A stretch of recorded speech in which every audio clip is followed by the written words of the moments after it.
Viewers, আসসালামু আলাইকুম। দেশ বাংলা ভিডিওর আজকের পর্বে আমরা যাব কুষ্টিয়া সদর উপজেলার আবদালপুর ইউনিয়নে। এখানে লক্ষ্মীপুর গ্রামের মধুপুর বাজারে অবস্থিত কলার হাটটি বেশ বিখ্যাত।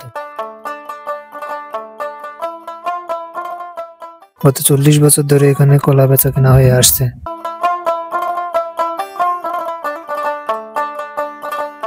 দেশের দ্বিতীয় বৃহত্তম কলার হাটও এটি।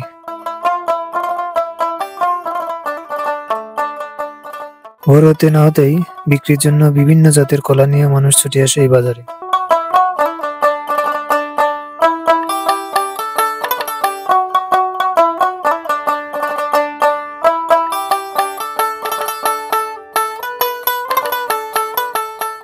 কেউ আসে ভ্যান ভর্তি করে, কেউ সাইকেলের দুপাশে বেঁধে, আবার কেউ আসে ট্রলি ভর্তি করে। এখানকার কলার কদর সবসময়ই বেশি। চাহিদা অনুযায়ী এখান থেকে কলা কিনে নিয়ে যান ব্যবসায়ীরা। প্রতি হাটবারে এখান থেকে 50 থেকে 60 ট্রাক কলা চলে যায় দেশের বিভিন্ন প্রান্তে।